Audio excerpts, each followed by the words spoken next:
Hello बच्चों, welcome to exam civil school. Exam civil school के YouTube channel पर आपका स्वागत है।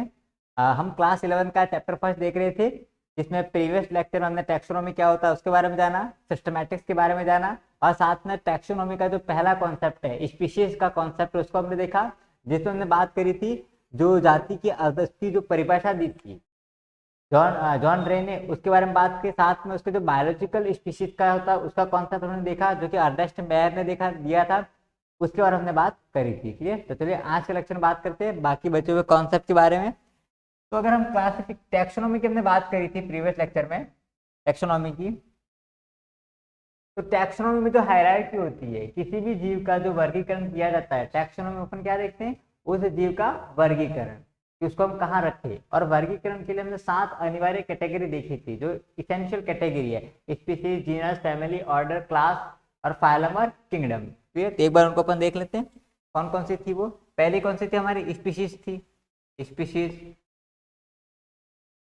स्पीशीज दूसरी अपनी थी वो जीनस थी, स्पीसीज, जीनस।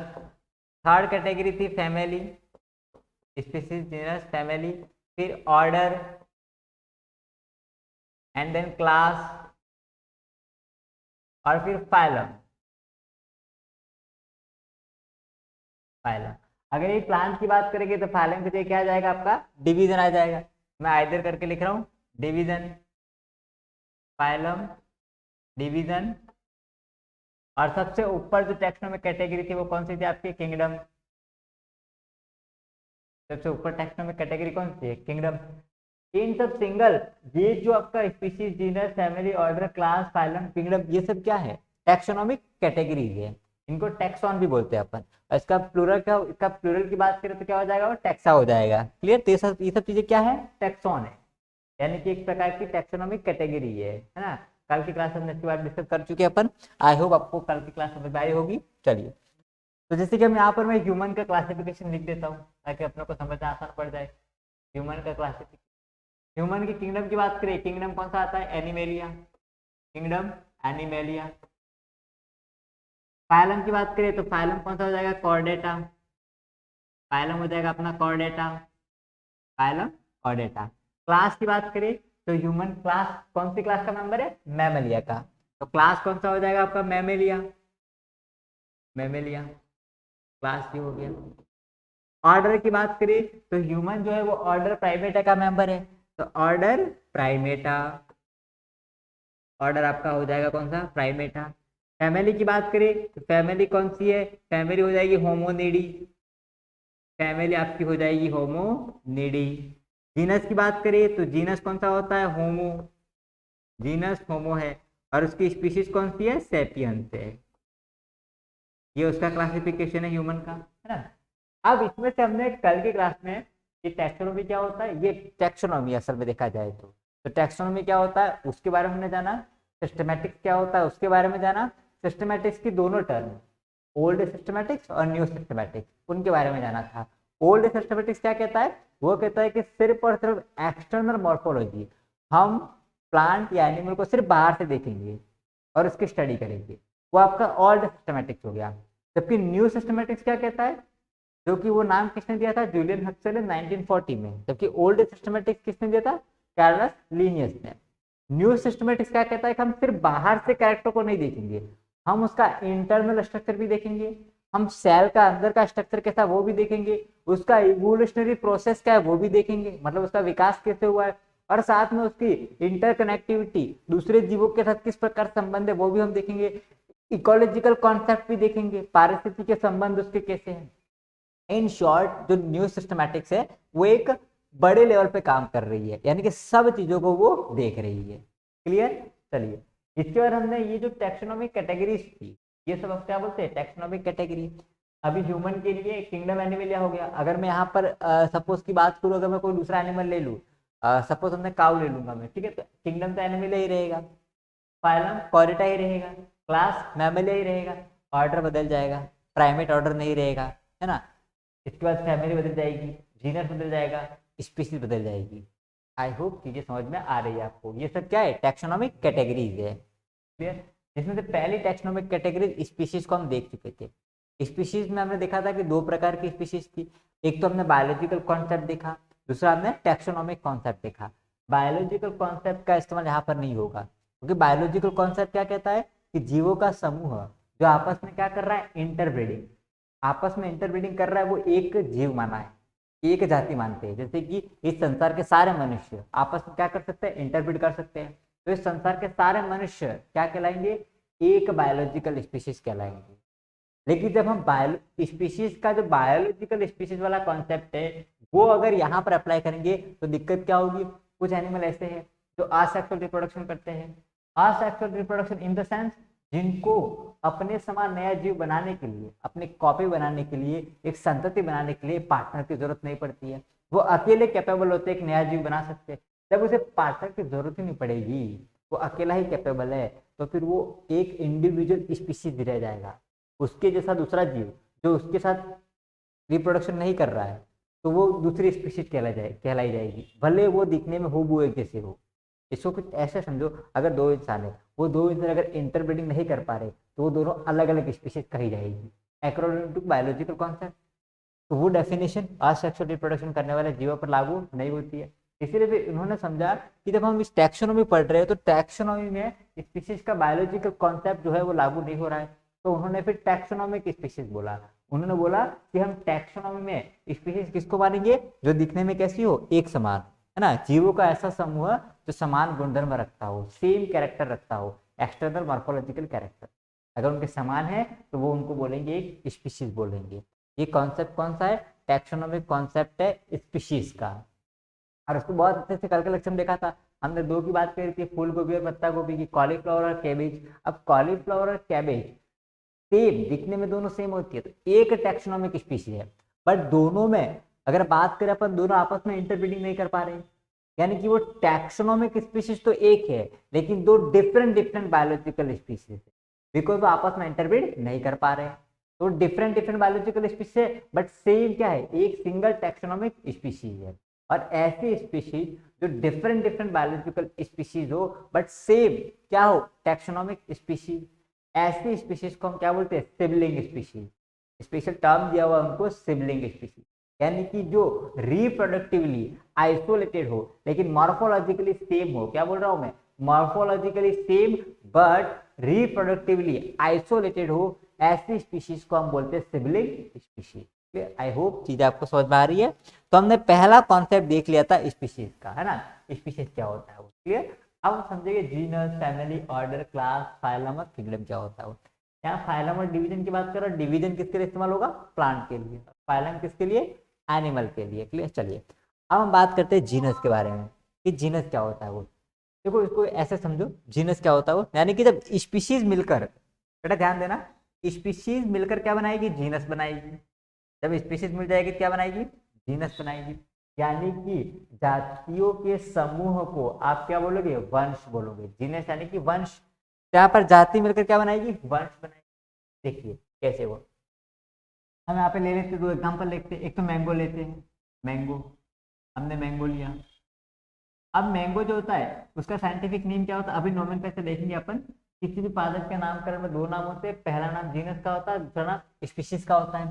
तो प्लांट का, मैंगो का साइंटिफिक नेम की बात करें तो क्या है, मैंजीफेरा, मैंजीफेरा इंडिका।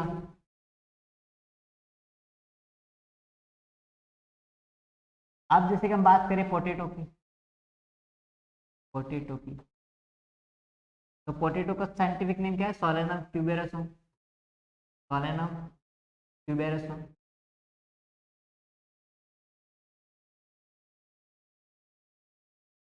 इसके अलावा हम बात कर सकते हैं पैंथरा लियो, लायन की।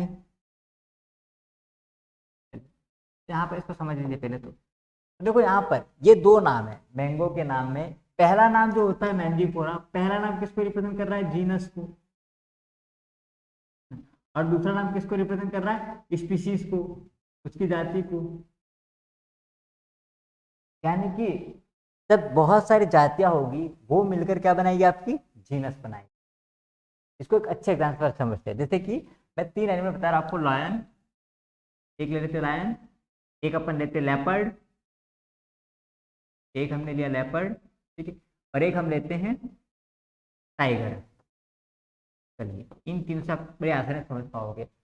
लायन की बात करें तो इसका साइंटिफिक नेम क्या होता है? पैंथरा लियो, पैंथरा लियो, पैंथरा लियो। ठीक है, सेकंड लेटर स्मॉल आएगा, पैंथरा लियो, लियो। लेपर्ड की बात करें तो इसका होता है पैंथरा पार्डस, पैंथरा पार्डस। तीसरा जो है पेन टाइगर की बात करें तो इसका साइंटिफिक नेम क्या होता है? Panthera tigris, Panthera tigris. अब देखिए यहाँ पर लॉयन, लेपर्ड और टाइगर सॉरी, इन तीनों का जीनस क्या है? सेम है। जीनस तीनों का है पैंथरा, पैंथरा, पैंथरा। क्योंकि तो पहला नाम किसका होता है? हमेशा जीनस का होता है। दूसरा नाम किसका होगा? स्पीशीज का। तो यहाँ पर तीनों का आप देख रहे हो, ये तीनों का जीनस क्या है? सेम है, लेकिन तीनों की स्पीशीज अलग अलग है। यानी कि अपन ये बोलेंगे, अगर हम बोलना है हमें, अगर तुम क्या बोलेंगे? शेर, चीता और बाघ, ये तीनों जो हैं वो एक ही वंश से संबंधित है, एक ही जीनस से संबंधित है, लेकिन तीन अलग अलग क्या है? जातियां है। समझ में आ रही बात? तीन अलग अलग जातियां हैं। कौन सी जातियां हैं? लियो, पार्डस और टिग्रिस। ये तीन उसकी स्पीशीज है, बट उनका जीनस सेम है। तीनों का जीनस कौन सा है? पैंथरा। क्लियर? तो अब यहाँ पर चीजें क्लियर हो गई होगी आपको। स्पीशीज मिलकर क्या बनाती है? जीनस। ये देखिए स्पीशीज मिलकर क्या बना रही है? ये स्पीशीज तीनों लियो, पार्डस और टिग्रिस, ये स्पीशीज मिलकर क्या बना रही है? जीनस। और एक और चीज मैंने आपको बताई थी, जैसे जैसे अपन टैक्सोनॉमिक कैटेगरी में ऊपर जाते हैं वैसे वैसे क्या होती है? डाइवर्सिटी कम होती जाती है। सबसे कम डाइवर्सिटी कहाँ मिलेगी? किंगडम में। सॉरी, समानताएं, समानताएं कम होगी, डाइवर्सिटी बढ़ती जाएगी। तो जैसे जैसे ऊपर जाते हैं अपन टॉप टू बॉटम पे, तो वैसे वैसे क्या होता है कि समानताएं कम होती जाएगी, डाइवर्सिटी बढ़ती जाएगी। सिंपल से एक एग्जाम्पल समझाऊं मैं। चींटी और मनुष्य दोनों किस में आते हैं? किंगडम एनिमलिया में, लेकिन दोनों में दिन रात का अंतर है। कहने का मतलब जैसे जैसे ऊपर जाओगे वैसे वैसे क्या होगी? समानताएं कम होती जाएगी और डाइवर्सिटी बढ़ती जाएगी। तो मैक्सिमम सिमिलरिटीज की जब बात करते हैं अपन कि सर्वाधिक सिमिलरिटीज कहाँ पाई जाएगी, तो आप क्या बोलोगे? स्पीशीज लेवल पर। और मैक्सिमम डाइवर्सिटी कहाँ पाई जाएगी? तो किंगडम लेवल पर। समझना, मिनिमम डाइवर्सिटी कहाँ मिलेगी? स्पीशीज लेवल पर, और मैक्सिमम डाइवर्सिटी किंगडम लेवल पर। मैक्सिमम सिमिलरिटी कहाँ मिलेगी? स्पीशीज लेवल पर, और मिनिमम सिमिलरिटीज कहाँ मिलेगी? किंगडम लेवल पर। ठीक है, जैसे जैसे ऊपर जाएंगे वैसे वैसे क्या होगा? सिमिलरिटीज कम होती जाएगी। ये जो ऑर्डर लिखा है उसको हम क्या बोलते हैं? Taxonomic hierarchy. ये ऑर्डर या तो असेंडिंग हो सकता है या डिसेंडिंग भी हो सकता है। क्लियर? इसको बोलते हैं टैक्सोनॉमिक हायरार्की। चलिए यहाँ पर आ जाइए। तो अब आपको समझ में आ गया होगा कि जीनस क्या है, जातियां मिलकर क्या बनाते हैं? जीनस। तो देखो अब लियो, लायन, लेपर्ड और टाइगर, इन तीनों की बात करें तो इन तीनों की स्पीशीज अलग अलग है, लेकिन तीनों का जीनस सेम है। तीनों में क्या होगा? जीनस लेवल पर आकर कुछ समानताएं हैं, स्पीशीज लेवल पर समानताएं उतनी नहीं है। क्लियर? चलिए अब आगे बात करते हैं अपन। नेक्स्ट क्या होता है? वो नेक्स्ट है फैमिली। नेक्स्ट कौन सा है? फैमिली। जीनस मिलकर क्या बनाती है? फैमिली बनाएगी। सिंपल सा कॉन्सेप्ट है। जीनस मिलकर फिर क्या बनाएगी? फैमिली बनाएगी। देखो समझो, यहाँ पर मैं तीन की बात कर रहा हूँ। कौन कौन सा? एक तो मैं बात करूँ टोमेटो, टोमेटो, और दूसरा पोटैटो, पोटैटो, और एक होता है धतूरा। अगर मैं इन तीनों की बात करूं, ये तीनों जो है वो आपके किसके मेंबर है? सोलेनेसी, सोलेनेसी फैमिली के मेंबर है। मतलब इनकी फैमिली कौन सी है? सोलेनेसी। तो फैमिली कब मिलती है? ध्यान देना, फैमिली कब बनती है? जीनस के मिलने से। मतलब ये तीनों देखिए आप, टोमेटो, पोटैटो और धतूरा, इन तीनों के जीनस अलग अलग है। तो ये जीनस मिलकर फिर क्या बनाएगी? एक फैमिली बनेगी। समझ रहे हो? देखो अलग अलग स्पीशीज मिलकर क्या बना रही है? जीनस बना रही है। अलग अलग स्पीशीज मिलकर क्या बनाएगी? जीनस बनाएगी। अलग अलग जीनस मिलकर फैमिली बनाएगी। अलग अलग फैमिली मिलकर ऑर्डर, अलग अलग ऑर्डर मिलकर क्लास, अलग अलग क्लास मिलकर फाइलम, फाइलम मिलकर kingdom. That's it, very simple. ठीक है, चलिए। तो यहाँ पर तीन अलग अलग जीनस है ना, टोमेटो, पोटैटो और धतूरा, ये तीनों अलग अलग क्या है आपकी जीनस है। ये अलग अलग जीनस मिलकर क्या बना रही है, एक फैमिली बना रही है सोलेनेसी फैमिली। यानी कि तीनों जो सदस्य आपको दिख रहे हैं प्लांट के, वो तीनों कौन सी फैमिली के मेंबर है, सोलेनेसी फैमिली की। क्लियर। चलिए अब आगे बात करते हैं, फैमिली के बाद क्या आता है, ऑर्डर। जब फैमिली मिलती है इसके बाद क्या बनता है, ऑर्डर बनता है। फैमिली मिलकर क्या बनाएगी आपकी, ऑर्डर बनाएगा। ये एनसीईआरटी के एग्जांपल है, वहां से मैंने लिए, देख लेना आप लोग। तो फैमिली मिलकर फिर क्या बनाएगी, ऑर्डर। अलग अलग फैमिली मिलकर क्या बनाएगी, ऑर्डर बनाएगी, सिंपल। अब आगे देखिए, ऑर्डर मिलकर क्या बनाएगा, क्लास बनाएगा। ऑर्डर मिलकर क्या बनाएगा, क्लास बनाएगा। यानी कि अलग अलग ऑर्डर मिलकर एक क्लास बनाएंगे। इसको समझते देखिए। अब इसको हटा देता हूं।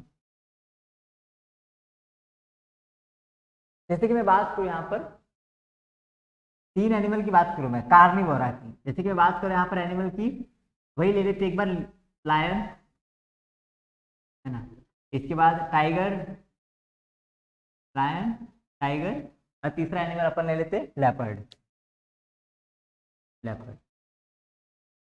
अगर मैं इन तीनों की बात करूं तो बेटा ये तीनों जो है वो किसके मेंबर है, कार्निवोरा ऑर्डर के मेंबर है।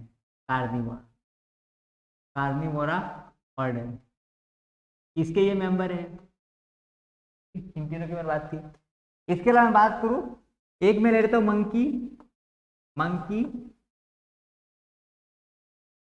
और गिब्बन,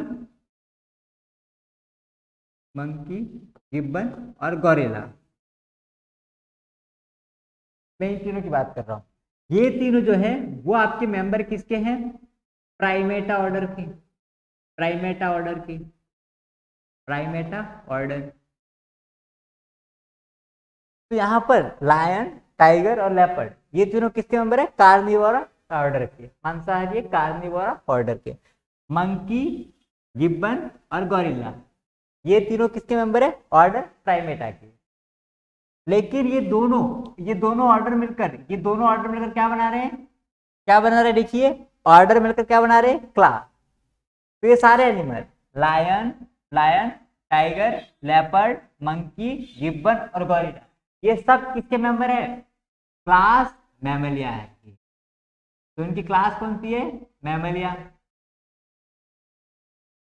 क्लास होगी आपकी मैमेलिया। तो अब ये दोनों ऑर्डर मिलकर क्या बना रहे हैं, क्लास बना रहे हैं। मैंने क्या बोला, अलग अलग ऑर्डर मिलकर, देखो सिंपल सा कॉन्सेप्ट है, अलग अलग स्पीशीज मिलकर जीनस बनाती है, अलग अलग जीनस मिलकर फैमिली, अलग अलग फैमिली मिलकर ऑर्डर, अलग अलग ऑर्डर मिलकर क्लास और अलग अलग क्लास मिलकर फाइल। तो यहाँ पर दो अलग अलग ऑर्डर है, कौन सा, ऑर्डर कार्निवोरा और ऑर्डर प्राइमेटा। ये अलग अलग ऑर्डर मिलकर क्या बना रही है, एक क्लास बना रही है, कौन सी, मैमेलिया। ठीक, चलो आई होप चीजें समझ में आ रही है। तो अपना कौन सा हो गया, क्लास लेवल पे आगे क्लास मिलकर क्या बनाते हैं, फाइल। क्लास मिलकर क्या बनाते हैं, फाइल। इसको समझते देखिए, इसको समझो, क्लास मिलकर क्या बना रही है, फाइलम बना रही है। चलो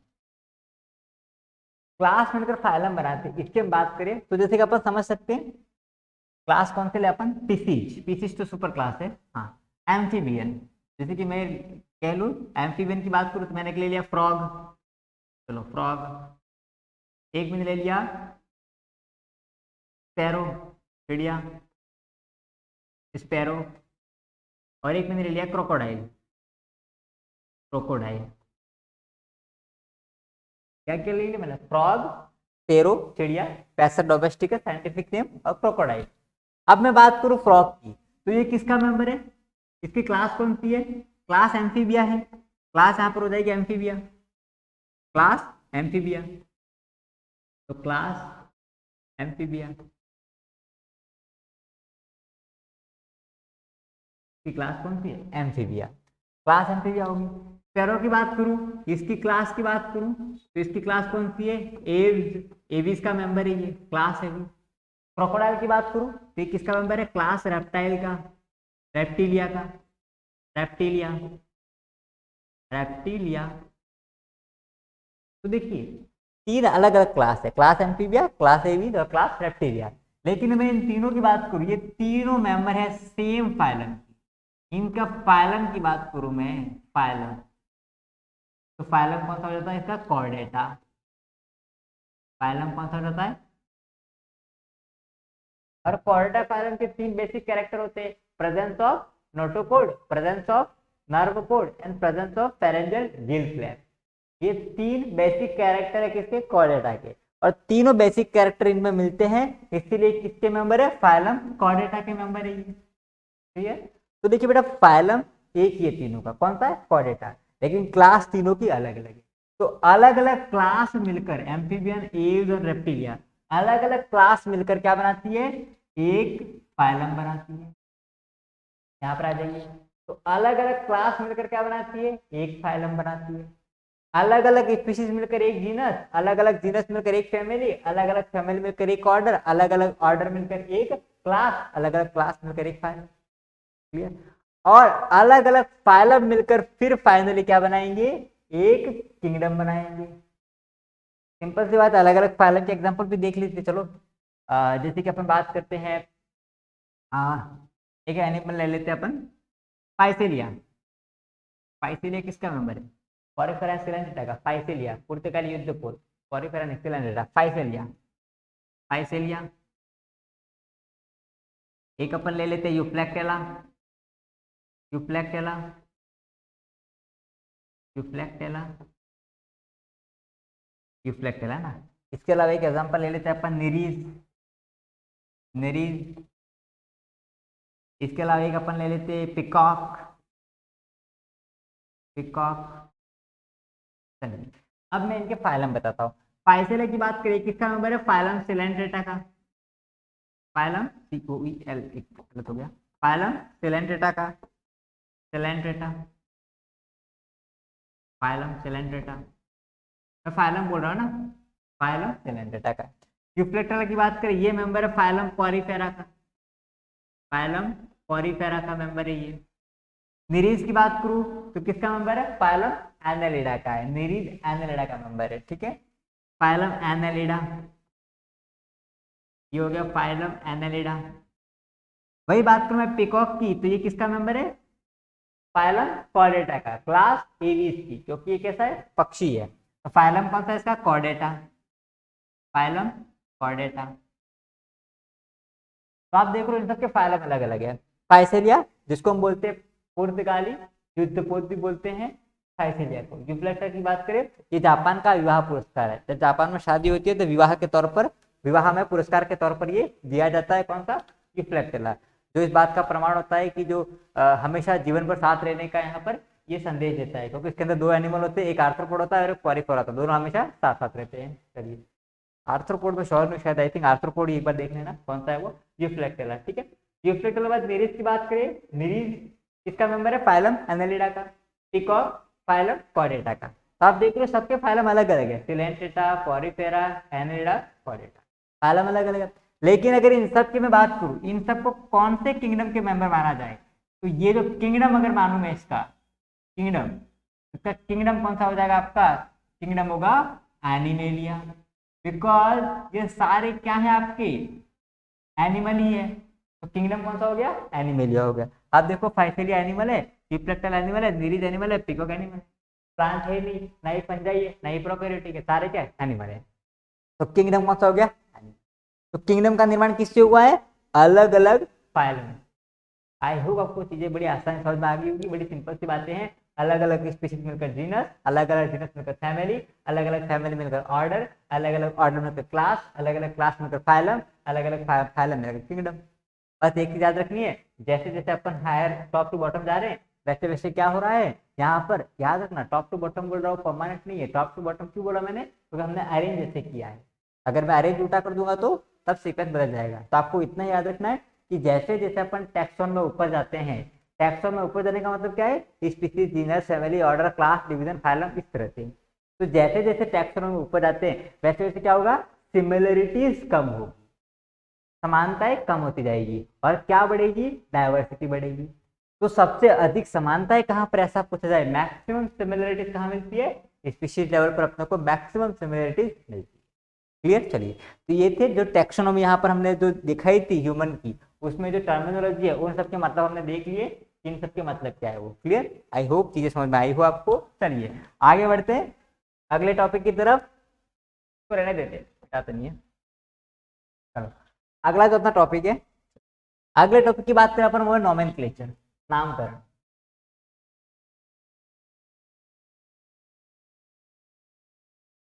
नोमेनक्लेचर, नोमेनक्लेचर, देखिए नोमेनक्लेचर दिख रहा है, नोमेनक्लेचर हाँ दिख रहा है। नोमेनक्लेचर की बात करें अपन तो नोमेनक्लेचर क्या होता है, देखो टैक्सोनॉमी में सबसे पहला स्टेप क्या है, आइडेंटिफिकेशन। टैक्सोनॉमी में हम क्या करते हैं, किसी भी जीव को सबसे पहले इसका पहचान करते हैं, पहचान करने के बाद दूसरा स्टेप क्या होगा हमारे सामने, उसका नामकरण करना। अब उसका नामकरण करने के लिए सुनिए अब इसकी जरूरत क्यों पड़ी हुई है ना, कि हम नामकरण क्यों करते हैं, नोमेनक्लेचर क्यों करते हैं।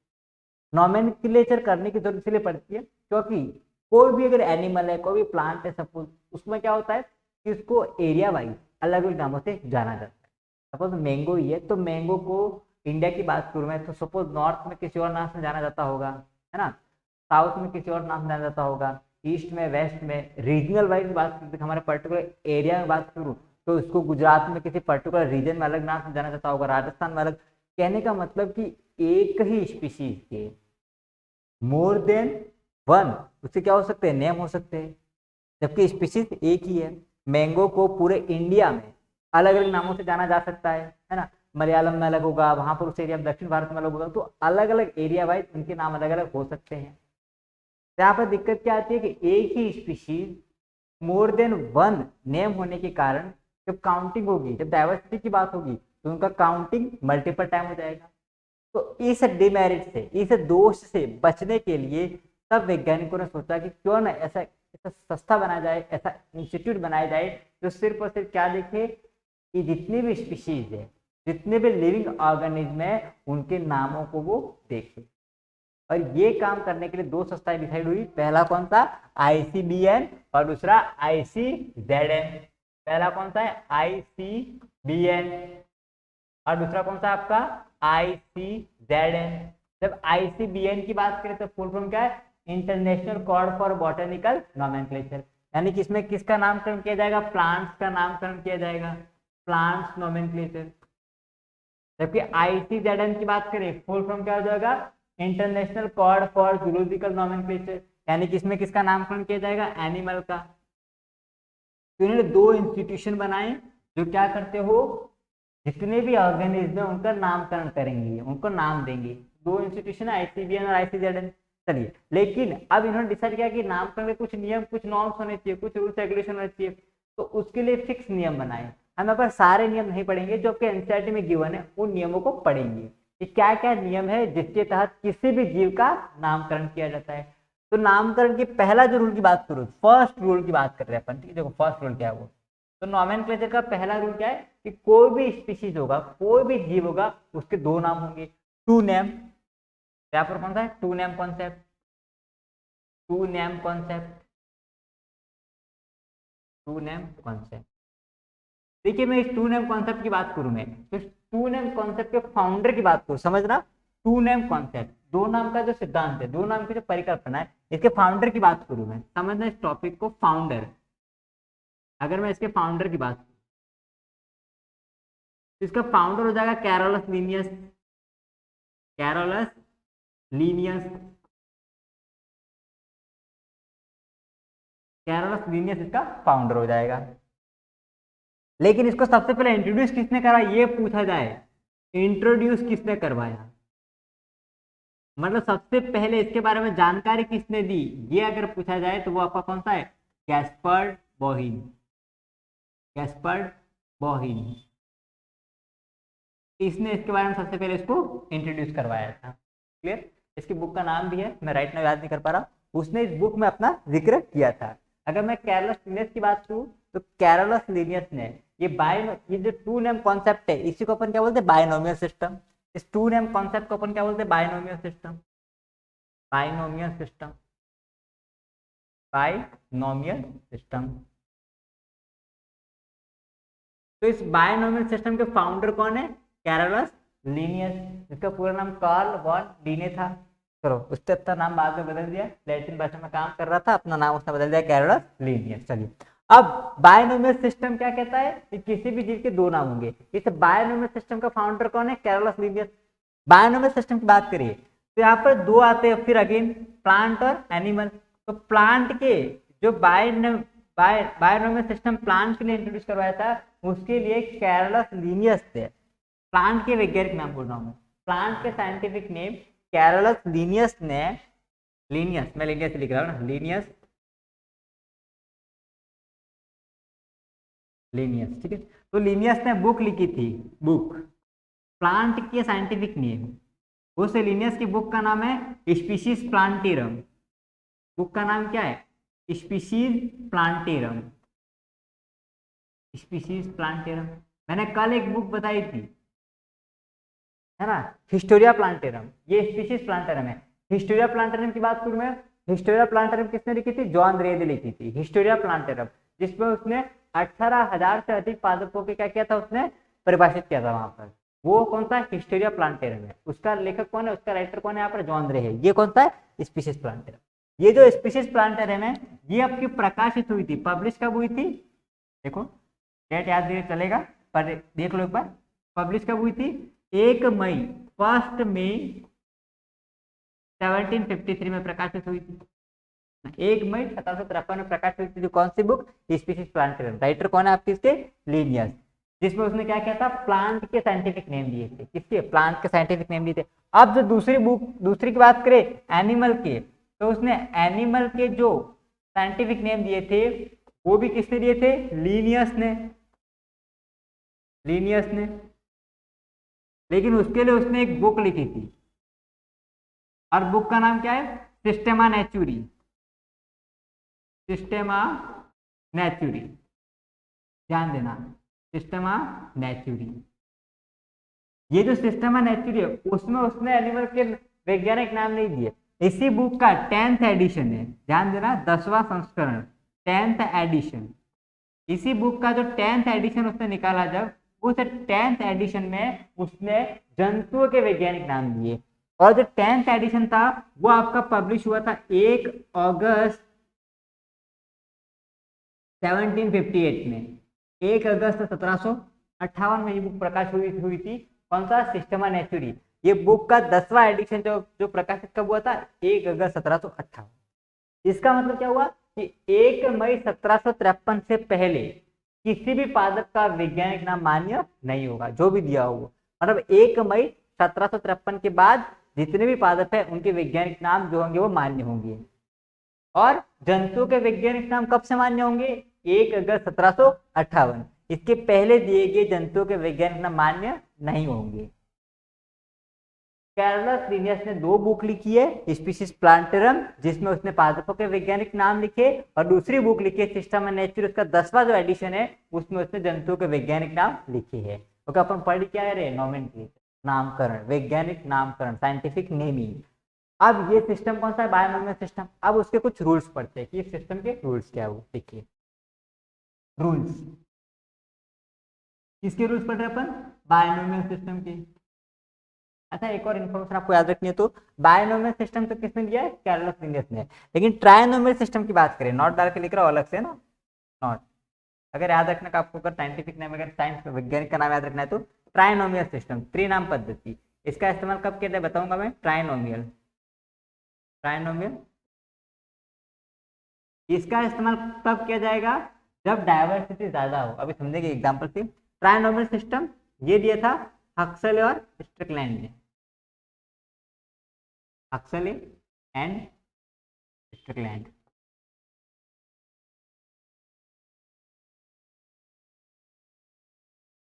हक्सले और स्ट्रिकलैंड ने ट्रायनोमियल सिस्टम दिया था। अब आ गया जाइए, अब इसके रूल्स क्या हुआ। अगर इसके रूल्स की बात करें बेटा, इसका सबसे पहला रूल ये कि 2 नाम होंगे, 2 नेम, 2 नेम। कितने नाम होंगे? 2 नेम। यानी कि कोई भी ऑर्गेनिज्म है, चाहे वो प्लांट हो चाहे एनिमल हो, उसके 2 नाम होंगे। 2 नेम की बात करें, वो 2 नेम कौन से होंगे वो देखिए। अब 2 नेम में भी आपको ऑर्डर याद रखना, फर्स्ट नेम कौन सा और सेकंड नेम कौन सा है। अगर फर्स्ट नेम की बात करें, फर्स्ट नेम, फर्स्ट नेम आपका कौन सा आएगा, देखिए फर्स्ट नेम हमेशा ऑलवेज जो फर्स्ट नेम होगा वो आपका कौन सा होगा, जीनस होगा। फर्स्ट नेम क्या होगा, जीनस होगा, मतलब जीनस का नाम पहले आएगा। सेकंड नेम होगा वो हो जाएगा आपका, सेकंड नेम वो आपका आएगा species, species. Second name always किसका होगा, स्पीशीज का। इसको एग्जांपल से समझते हैं, जैसे कि मैंने लिखा मैंगो, ये देखिए मैंगो। अब मैंगो का जो साइंटिफिक नेम है वो क्या है, Mangifera indica, mangifera indica, mangifera indica. तो उसमें जो पहला नाम है ये वाला मैंजीफेरा, वो किसको रिप्रेजेंट कर रहा है, जीनस को रिप्रेजेंट करेगा। वो किसको रिप्रेजेंट करेगा, जीनस को। और दूसरा जो इंडिका है वो किसको रिप्रेजेंट करेगा, स्पीशीज को, वो रिप्रेजेंट करेगा स्पीशीज। ठीक है, तो पहला रूल है, बड़ा सामान्य सा रूल है, दो नाम होंगे, पहला नाम जीनस का, दूसरा नाम स्पीशीज का। अब आगे देखो,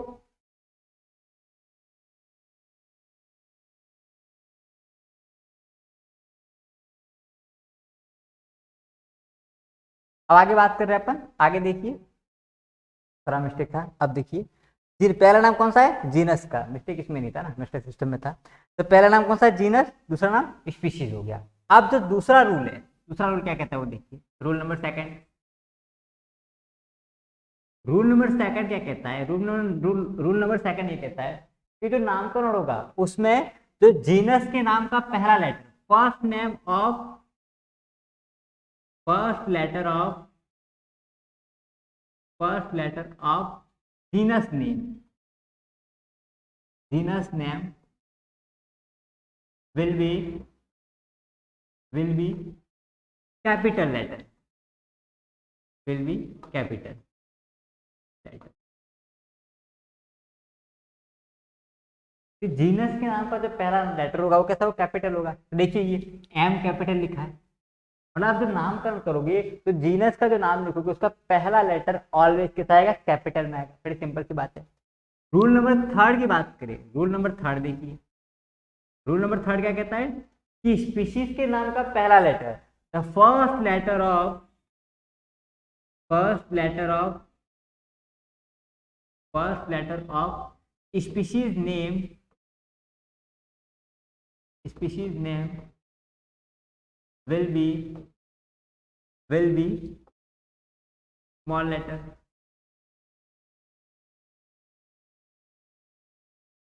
जो स्मॉल लेटर के अल्फाबेट है, यानी कि स्पीशीज के नाम का पहला जो लेटर है, पहला लेटर की बात कर रहे हैं, फर्स्ट लेटर, तो स्पीशीज के नाम का जो पहला लेटर है वो जो स्मॉल लेटर की अल्फाबेट है उसके अकॉर्डिंग होगा। देखिए यहाँ पर लिखा है ना, आई स्मॉल लेटर में लिखा है और एम कैपिटल लेटर में लिखा है, तो जीनस के नाम का पहला लेटर कौन सा होगा, कैपिटल लेटर का, और स्पीशीज के नाम का पहला लेटर कौन सा होगा, आपका स्मॉल लेटर का होगा। सिंपल सा कॉन्सेप्ट। चलिए रूल नंबर 4 की बात करिए। रूल नंबर 4 क्या कहता है, देखिए रूल नंबर 4, रूल नंबर 4 ये कहता है, समझना इसको, कि प्लांट नेमिंग में, समझना ध्यान से, प्लांट नेमिंग में, प्लांट नेमिंग, अगर आप प्लांट की नेमिंग कर रहे हो, प्लांट की नेमिंग कर रहे हो, तो टोटोनिम्स, क्या बोल रहा हूं मैं, टोटोनिम्स, ये मान्य नहीं होंगे, क्रॉस कर रहा हूं मैं, मान्य नहीं होंगे। लेकिन वही एनिमल का नाम लिख रहे हैं आप, किसका, एनिमल का, तो एनिमल के नेमिंग की बात करूं मैं, एनिमल के नेम में टोटोनिम्स मान्य होंगे। अब ये टोटोनिम्स क्या होता है समझते हैं अभी, टोटोनिम्स मान्य होंगे किसमें, एनिमल। इसका सिंपल सा क्या मतलब समझो, एक एग्जांपल समझते, जैसे कि हम ले लेते, पोटैटो ले लिया, चलो पोटैटो, पोटैटो एक तरफ मैं ले रहा हूँ पोटैटो, और दूसरी तरफ मैं ले रहा हूँ इंडियन कोबरा, इंडियन कोबरा जो एक रेप्टिलिया है ना, सांप है, इंडियन कोबरा।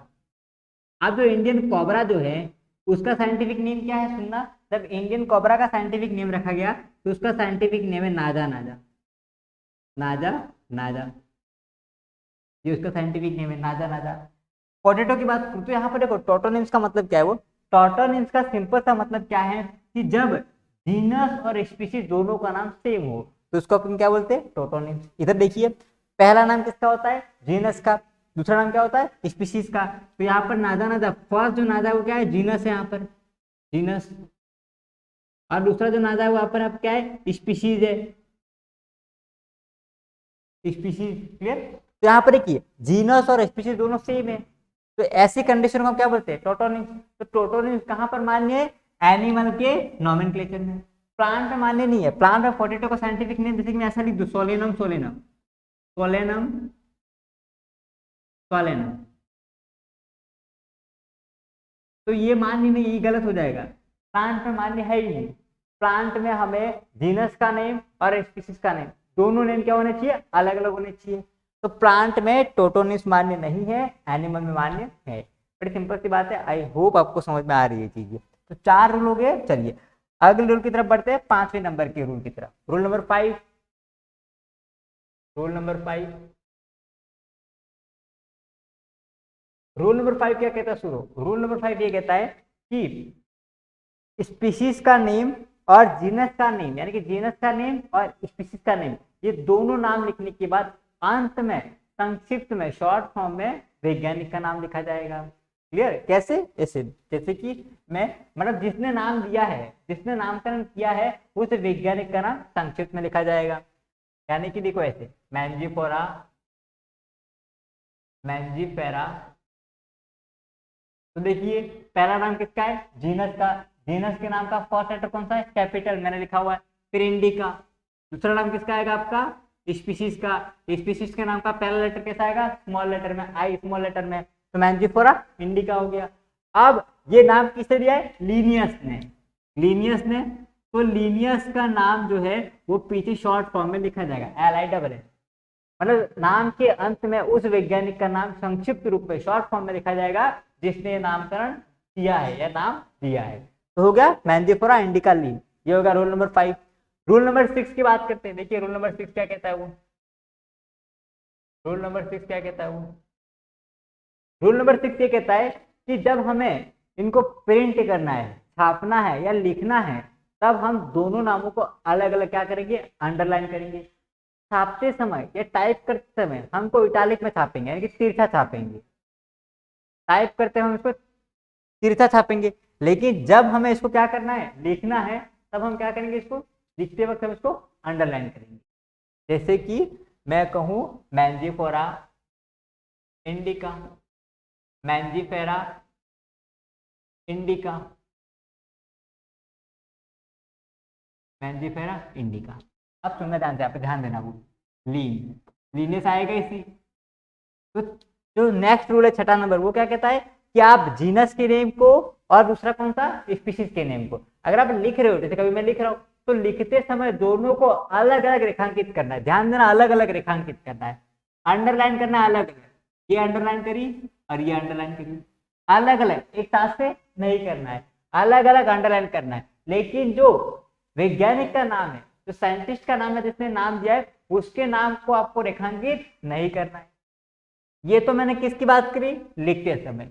लेकिन अगर टाइप करना है, छापना है, कहीं प्रिंट करना है, तो इसको किस में छापेंगे, इटैलिक में छापेंगे। इटैलिक का मतलब है तिरछा, इस प्रकार से लिखा हुआ मिलेगा आपको, है ना, तिरछा। छोटा सा मैं लिखने की कोशिश कर रहा हूँ, हो सकता है मैं नहीं लिख पा रहा हूँ, मैं नहीं लिख पा रहा हूँ, लेकिन समझ जाना, वो तिरछा लिखा हुआ मिलेगा। अगर आप अपनी बुक में देखोगे एनसीईआरटी में छपा हुआ है, तो तिरछा इटैलिक में, क्या वर्ड बोल रहा हूँ मैं, इटैलिक में है, इटैलिक, तिरछा छपा हुआ आपको मिलेगा। लेकिन अगेन इस बात का ध्यान रखना है कि लेखक, सॉरी, जो साइंटिस्ट है जिसने इसको नाम दिया है, उसके नाम को आप क्या करोगे, इटैलिक में नहीं छापोगे, उसके नाम को आप नॉर्मल जैसा होता है वैसा ही छापोगे। क्लियर। आई होप समझ में आ रही है चीजें। बड़ी आसान सी चीजें है, बड़ा छोटा सा प्यारा सा टॉपिक है, कोई इसमें रॉकेट साइंस नहीं है, बड़ा प्यारा सा टॉपिक आज खत्म हो जाएगा आई थिंक। चलिए अब तो ये 6 रूल हो गए। अब रूल नंबर 7 क्या है, उसमें रूल नंबर 7, रूल नंबर 7 ये कहता है कि जो नेमिंग होगी, वो नेमिंग हमेशा, नेमिंग हमेशा जो होगी वो लैटिन लैंग्वेज में होगी। किसमें, लैटिन लैंग्वेज में, लैटिन या ग्रीक, आई थिंक ग्रीक भी इन्वॉल्व है, मैं श्योर नहीं, बट देखना एक बार, लैटिन इन्वॉल्व श्योर हूं मैं। तो लैटिन भाषा में ही होगा, किसमें, लैटिन एंड ग्रीक दोनों आए, यस, लैटिन और ग्रीक, क्योंकि दोनों कैसी लैंग्वेज है, डेड लैंग्वेज है, डेड लैंग्वेज है, डेड लैंग्वेज है।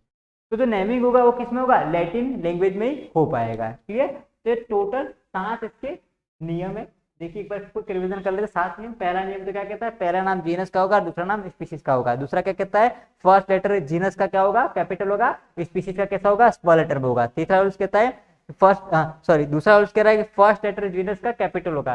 नेक्स्ट रूल क्या है कि जीनस स्पीशीज का पहला लेटर स्मॉल होगा। फिर नेक्स्ट क्या था, प्लांट में टोटोनिस मान्य नहीं है जबकि एनिमल में टोटोनिस मान्य है, यानी कि स्पीशीज और जीनस का नाम सेम हो सकता है। रूल नंबर 4 हो गया। रूल नंबर 5 क्या कहता है कि आप अगर नामकरण कर रहे हो तो क्या करेगा, नाम के पीछे आप संक्षिप्त में उस वैज्ञानिक का नाम लिखोगे जिसने इसका नामकरण किया है। छठा रूल क्या कहता है कि आप लिखते समय अलग अलग अंडरलाइन करोगे जीनस के नेम को और स्पीशीज के नेम को, बट साइंटिस्ट के नेम के साथ कोई छेड़छाड़ नहीं होगी, उसको जैसा है वैसा लिखा जाएगा। छापते समय आपको इटैलिक में छापना है, तिरछा छापना है। अगेन किसको, जीनस को और स्पीशीज को। जो साइंटिस्ट का नाम है उसके ऊपर कोई प्रभाव नहीं पड़ेगा। रूल नंबर 7 क्या करता है कि नेमिंग की जाएगी वो किस में की जाएगी, लैटिन और ग्रीक लैंग्वेज में ही की जाएगी। क्लियर। चलिए अब बढ़ते हैं आगे की तरफ। ये अपना नॉमेनक्लेचर हो गया। चलिए नॉमेनक्लेचर खत्म हो गया। तो हमने सिस्टमैटिक देख लिया, टैक्सोनॉमी देख लिया, नॉमेनक्लेचर देख लिया हमने, स्पीशीज का कॉन्सेप्ट क्या वो देख लिया हमने, टैक्सोनॉमिकल हायरार्की देख लिया, टैक्सोन क्या है, टैक्सा क्या है वो हमने देखा। लगभग चीजें हमने कर चुकी। हाँ मैंने एक जिक्र किया था ट्रायनोमियल सिस्टम का। देखो ट्रायनोमियल सिस्टम का जिक्र कब किया जाता है, जब विविधताएं ज्यादा हो, जब विविधताएं ज्यादा हो तब ट्रायनोमियल सिस्टम का इस्तेमाल किया जाता है। ट्रायनोमियल में क्या किया जाता है, उपजाति को भी काउंट किया जाता है। जैसे कि मैं आपको एग्जांपल समझाता हूँ ट्रायनोमियल सिस्टम का, इसको जरा समझ लो। ट्रायनोमियल सिस्टम का, ट्रायनोमियल सिस्टम जैसे तीन नाम होते हैं एक्चुअली में। देखो ट्रायनोमियल तीन नाम होंगे, तीन नाम में क्या होगी, जैसे कि मैं बात कर दूं यहाँ पर, एक में ले लेता हूँ कॉलीफ्लावर, कॉलीफ्लावर, कॉलीफ्लावर स्पेलिंग देख लेना है ना, कॉलीफ्लावर आई थिंक सही है। दूसरा कैबेज, कॉलीफ्लावर और कैबेज। कॉलीफ्लावर की बात करूँ तो कॉलीफ्लावर का साइंटिफिक नेम क्या है, Brassica oleracea, Brassica oleracea botrytis, botrytis. वही बात करूं मैं कैबेज की तो इसका नाम क्या हो जाएगा, ब्रेसिका ओलेरेसिया कैपिटेटा, कैपिटेटा। यहाँ पर आप देखिए पहला नाम कौन सा है, जीनस का, दूसरा स्पीशीज का। तो जीनस और स्पीशीज दोनों सेम है, इसीलिए क्योंकि कॉलीफ्लावर और कैबेज दोनों का जीनस भी सेम है, स्पीशीज भी सेम है। ठीक है, तब हमें एक तीसरी चीज की जरूरत पड़ती है जिसको आइडेंटिफाई कर पाए, उसको हम बोलते हैं सब स्पीशीज, उपजाति। तो अब हमें जस्टिफाई करने के लिए नॉमेनक्लेचर को, हमें आइडेंटिफाई करने के लिए कि एक्चुअल में वो क्या स्पीशीज है, हमें क्या ऐड करना पड़ेगा, उपजाति को भी ऐड करना पड़ेगा। बहुत सिंपल सा कॉन्सेप्ट है। तो ट्रायनोमियल सिस्टम में क्या किया जाता है, जीनस, स्पीशीज और सब स्पीशीज, उपजाति को भी इंक्लूड किया जाता है। ये इस्तेमाल कब होता है, जब डाइवर्सिटी ज्यादा हो। डाइवर्सिटी है ना, क्योंकि हमारे पास गोभी की दो स्पीशीज आ गई है ना, मतलब दो सब स्पीशीज आ गई है, एक तो कॉलीफ्लावर और कैबेज, तो डाइवर्सिटी अधिक होगी। जब डाइवर्सिटी अधिक होगी तब हम ट्रायनोमियल सिस्टम को इंट्रोड्यूस करेंगे। चलिए सिंपल सी बात थी। आगे बढ़ते हैं। अब आगे बात करते हैं अब इस चैप्टर का लास्ट टॉपिक, टैक्सोनॉमिकल ऐड। क्या होता है टैक्सोनॉमिकल ऐड, देखिए समझिए टैक्सोनॉमिकल ऐड और क्या क्या होती है देख लेते हैं। बहुत छोटा सा टॉपिक है टैक्सोनॉमिकल ऐड। टैक्सोनॉमिकल ऐड,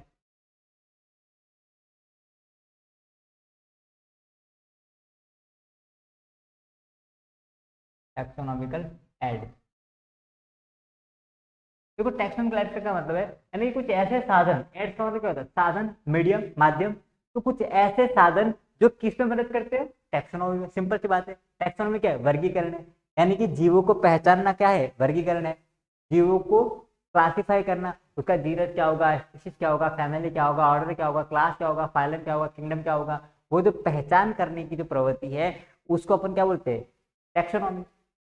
तो टैक्सोनॉमी में कौन कौन सी चीजें मदद करती है हमें, उसको हम बोलते हैं टैक्सोनॉमिकल ऐड, साधन। ठीक है, चलिए कौन कौन सा होता है देखिए। तो पहला तो अपना होता है herbarium sheet, herbarium, herbarium sheet, herbarium sheet पहला हो गया। दूसरा हो गया म्यूजियम, म्यूजियम संग्रहालय जिसको बोलते हैं। तीसरा होता है जूलॉजिकल गार्डन, जूलॉजिकल गार्डन। चौथा आपका हो जाएगा बॉटेनिकल गार्डन, बॉटेनिकल गार्डन।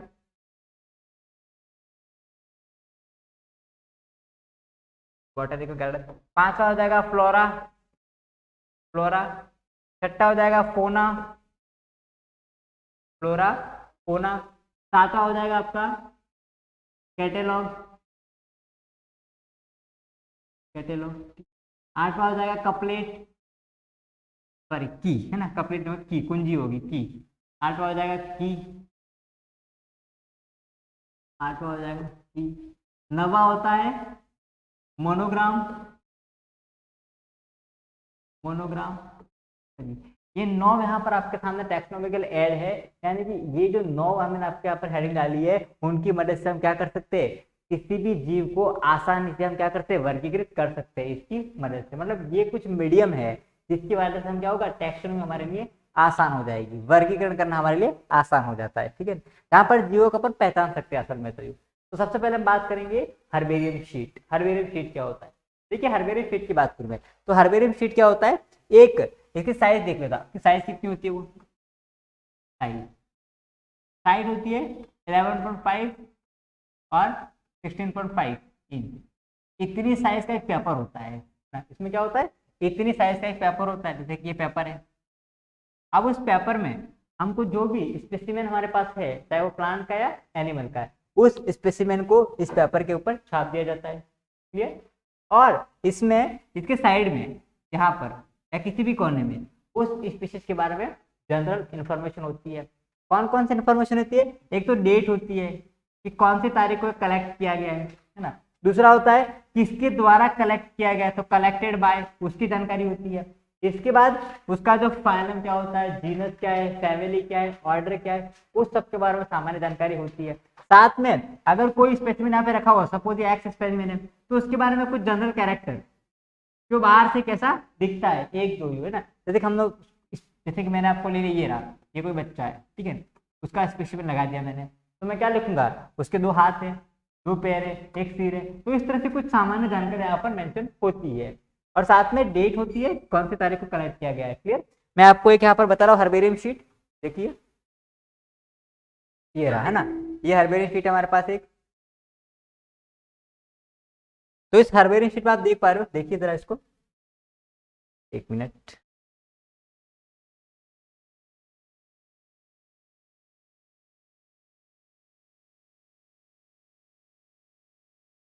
तो आप देखिए इस हर्बेरियम शीट को आप देख पा रहे हो यहाँ पर, ये हर्बेरियम शीट आप देख रहे हो कितनी पुरानी, देखिए 1951 की है। 1951 की हर्बेरियम शीट है। एक बार आप इसको देख लीजिए ताकि मैं इसके ऊपर ड्रॉ कर पाऊँ।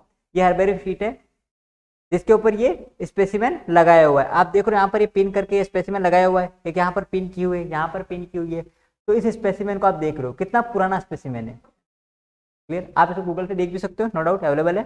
देखिए ये लीफ है जो काफी पुरानी हो चुकी है, आई थिंक।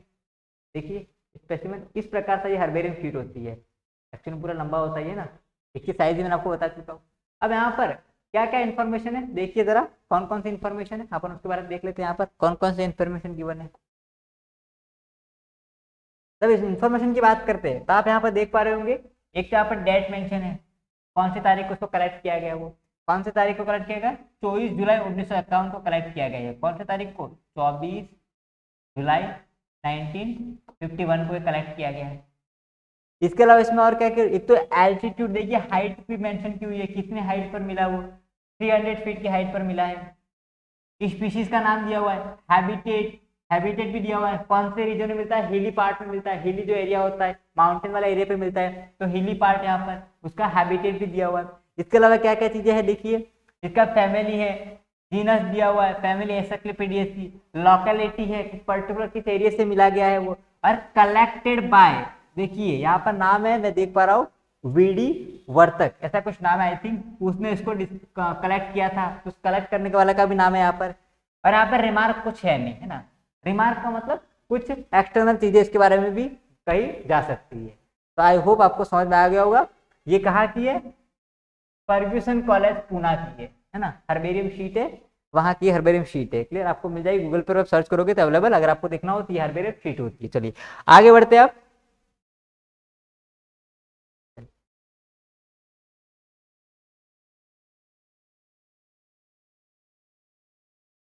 चलिए अब यहाँ पर आ गए अपन, तो ये अपना पहला कौन सा हो गया, हर्बेरियम शीट यहाँ पर हो गया। अब दूसरे के पर बात करें म्यूजियम की। म्यूजियम क्या होते हैं, संग्रहालय होते हैं, यानी कि जहां पर म्यूजियम में क्या किया जाता है, प्लांट और एनिमल के जो स्पेसिमेन होते हैं, आपने देखा होगा उनकी जो स्पेसिमेन होते हैं उनको विशिष्ट प्रकार के जारों में केमिकल के साथ उनको रखा जाता है। जैसे कि आपने लैब में भी देखे होंगे, है ना, कि बड़े बड़े जार होते हैं, उन जार में विशिष्ट प्रकार का केमिकल भरा होता है। जनरली क्या होता है, फॉर्मल्डिहाइड होता है। तो इस सॉल्यूशन में उनको रखा जाता है प्रिजर्व करके, ताकि हम उसको क्या कर सके, देख सके। और वो जो जार होता है, ऐसा जार होता है, और जार के अंदर, जार ऐसे पैक होता है, और उस जार के ऊपर यहाँ पर क्या लगा होता है, कोई स्टिकर लगा दिया जाएगा, और उस स्टिकर के ऊपर जनरल इन्फॉर्मेशन होती है, उसका नाम लिखा होगा, साइंटिफिक नेम लिखा होगा, और क्लासिफिकेशन, या तो ऑर्डर क्लास का हल्का फुल्का क्लासिफिकेशन उसके ऊपर लिखा होगा। तो वो आपका कौन सा आ जाएगा, म्यूजियम में। जूलॉजिकल गार्डन की बात करें, जूलॉजिकल गार्डन क्या होता है, जूलॉजिकल गार्डन एक ऐसी व्यवस्था होती है जहां पर जीवों को एक पर्टिकुलर एरिया में रखा जाता है, और मानव को उसके स्वभाव को समझने का वहां पर मौका मिलता है। मतलब उसके नेचुरल हैबिट पर नहीं, अगर नेचुरल हैबिट पर, उसके प्राकृतिक आवास को, जैसे कि शेर को जंगल में उसी के आवास में उसको प्रोटेक्शन प्रोवाइड करते हैं अपन, ताकि वो अच्छे से विकास कर पाए, उसको तो हम बोलते हैं नेशनल पार्क। लेकिन यहाँ पर नेशनल पार्क नहीं है, जूलॉजिकल गार्डन है। हम शेर को उसके नेचुरल हैबिट में नहीं करेंगे, वहां से उसको निकाल कर शहर के बीच में ऐसा क्लाइमेट क्रिएट करेंगे जहां पर उसको रखेंगे, और उसकी सारी जरूरतें पूरी कर पाएंगे, ताकि इंसान जो है वो उसके स्वभाव को समझ पाए। क्लियर, तो जूलॉजिकल गार्डन भी किसमें हेल्प कर रहे हैं, टैक्सोनॉमी में, जीवों को पहचानने में मदद कर रहे हैं। क्लियर, चलिए बॉटनिकल गार्डन में सेम प्रोसीजर है। बॉटनिकल गार्डन में क्या करेंगे, अब बात बॉटनी किया जाएगी, बात प्लांट किया जाएगी, प्लांट को हम उसके आवाज से अलग करके पर्टिकुलर एक जगह पर हम उसको उगाएंगे, उनको अच्छे से ट्रीट करेंगे, तो वो आपका कौन सा आ जाएगा, बॉटनिकल गार्डन। फ्लोरा क्या होता है वो समझो, फ्लोरा और फोना दो टर्मिनोलॉजी है। फ्लोरा का मतलब क्या होता है, किसी क्षेत्र विशेष में पाई जाने वाली पादप जातियों के बारे में जानकारी होती है, उसको फ्लोरा बोलते हैं। मतलब देखो, ये पर्टिकुलर एरिया होगा, ये एरिया कितना भी हो सकता है ना, छोटा बड़ा कितना भी, उस पर्टिकुलर एरिया में टोटल प्लांट की कितनी स्पीशीज है, उन टोटल प्लांट की स्पीशीज को आप क्या बोलोगे, फ्लोरा। समझना फ्लोरा क्या है, वो पर्टिकुलर एरिया में प्लांट की स्पीशीज टोटल कितनी है, उसको हम क्या बोलते हैं, फ्लोरा। बात करते हैं फोना की, फोना का मतलब वो एनिमल के लिए आ जाएगा, मतलब पर्टिकुलर एरिया में एनिमल की टोटल स्पीशीज जो है वो सबको मिलाकर आप क्या बोलोगे, फोना। जैसे कि मैं अगर कॉन्वर्सेशन कर रहा हूँ किसी के साथ और मैं फ्लोरा बोल रहा हूँ, तो इसका क्या मतलब समझेगा सामने वाला, मैं किसकी बात कर रहा हूँ, एक पर्टिकुलर एरिया में total number of species plant की कितनी है, तो उसके बारे में मुझे जानकारी कहलाएगी, वो मेरी क्या कहलाएगी, फ्लोरा। अगर मैं कॉन्वर्सेशन में बोलता हूँ फोना, उसका क्या मतलब है, मैं ये कहना चाह रहा हूँ कि इस पर्टिकुलर एरिया में टोटल नंबर ऑफ स्पीशीज कितनी है, किसकी, एनिमल। तो एनिमल के लिए फोना और प्लांट के लिए फ्लोरा। चलो आई होप ये समझ। कैटलॉग क्या होता है, कैटलॉग का मतलब होता है, जैसे कि हिंदी में इसका मतलब होता है विषय सूची, मतलब कि इसमें एक सूची बनी होती है, एक पर्टिकुलर स्पीशीज के बारे में जितनी भी स्पीशीज होती है उनकी एक सूची होती है, उनका एक कैटलॉग होता है, विशेष सूची होती है, ये स्पीशीज यहाँ पर मिलेगी वो। नेक्स्ट बात करें की, ये इंपॉर्टेंट है, की क्या होता है वो सुनो।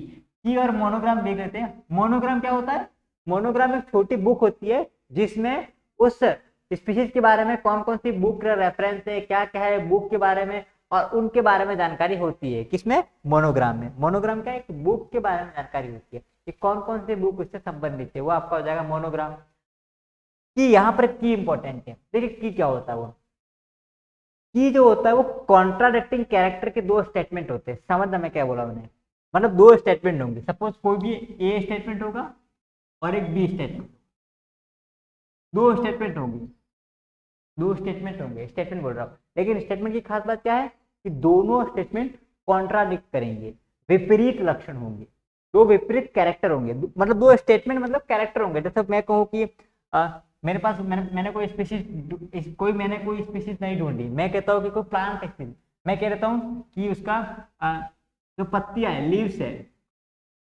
लीव्स है, वो लीव्स कैसी है, रिंकल्ड है, और इसी के साथ दूसरा स्टेटमेंट आएगा, लीव्स आर राउंड। अब मैंने उस स्पीशीज को देखा और मैंने पाया कि उसकी जो पत्तियां थी, लीव्स थी, वो कैसी थी, राउंड थी, कैसी थी, राउंड थी।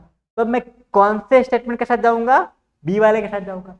फिर इसके नीचे एक लाइन होगी, अगर आप बी स्टेटमेंट को चूज करते हो देन फॉलो नेक्स्ट स्टेप।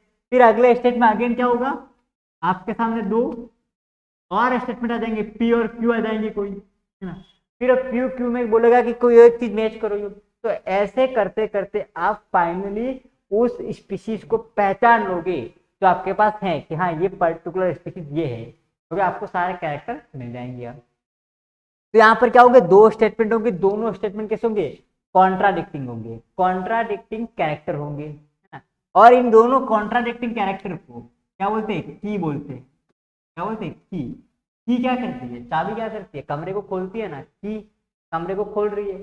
और ये भी क्या कर रही है, ये जो की है, दो स्टेटमेंट है, क्या कर रहे हैं, हमें लीड प्रोवाइड कर रहे हैं कि अगले स्टेटमेंट में क्या करना है, अगले स्टेप में क्या करना है। एक लीड प्रोवाइड करवा रहे, एक दरवाजा खोलकर हमें नया रास्ता दे रहे हैं। So that's why it is called की। समझ में आ रही है चीजें, क्लियर। तो ये था अपना टैक्सोनॉमिकल ऐड। तो ये अपना जो पहला चैप्टर है वो यहाँ पर फिनिश होता है। पहला चैप्टर अपने पूरा कंप्लीट कर चुके हैं हम, 3 लेक्चर में पहले चैप्टर में पूरा 3 लेक्चर में कंप्लीट किया था। अब हम बात करेंगे दूसरे चैप्टर की। हम लिविंग वर्ड पढ़ रहे थे, है ना, पहला जो पहली यूनिट है ना, बायोडाइवर्सिटी, उसका पहला चैप्टर है लिविंग वर्ड, वो हम कंप्लीट कर चुके हैं। और कल हम बात करेंगे दूसरे चैप्टर की। Clear, thank you so much. अगर आपको मेरा पढ़ना पसंद आ रहा हो, समझ में आ रहा हो, तो चैनल को लाइक करें, शेयर करें, सब्सक्राइब करें। Thank you so much for the watching, thank you.